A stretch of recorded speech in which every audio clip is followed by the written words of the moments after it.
আসসালামু আলাইকুম রহমতুল্লাহি বারাকাতুহু। আমি শেয়ার করবো বটবটি, গাজর, টমেটো, বেগুন, ক্যাপসিকা, আলু ভাজি করবো। আর এই গরমের মাঝে অল্প মশলা যদি ভাজি খাওয়া যায় ভালো লাগে। এই গরমদের মশলা আমি পেঁয়াজ, রসুন, কাঁচামরিচ আর কোনো মশলা দিতাম না।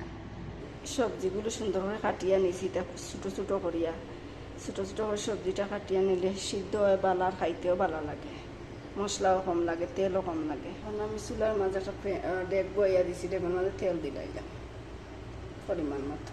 এখন আমি দিলাইলাম পেঁয়াজ,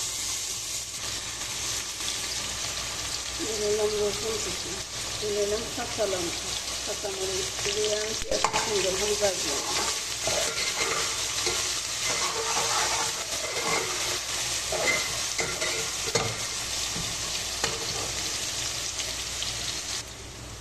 মশলাটা ভাজা শেষে আমি যে সবজি কাটিয়ে রাখলাম সবজিটা দিলাম বটবটি, দিলাম আলু, দিলাম গাজর, বেগুন, দিলাম ক্যাপসিকা, তরকারি আছে সব টমেটো দিলে। গাজরটার মাঝে আমি কোনো মশলা বেশি দিলাম না, খালি হলুদের গুঁড়া দিলে আর লবণ দিই আর জিরা, হলুদের গুঁড়া দিলাম, পরিমাণ মতো লবণ দিলাম জিরার গুঁড়া, সুন্দর করে মশলাটা আমি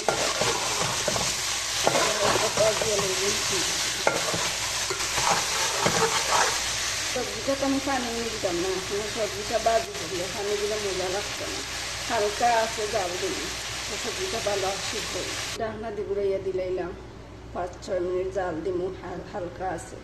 এখন আমি সবজিটা ডাকনা হলাইয়া দেখবো সবজিটাই পানি বার হয়ে গেছে, হালকা আছে, জাল দিলে সবজিটা সিদ্ধ হয় ভালো, আর জলেও না মুড়োও ধরে না, বেগর তোলায় লাগে না। আর 5-6 মিনিট জাল খাইব সবজিটা।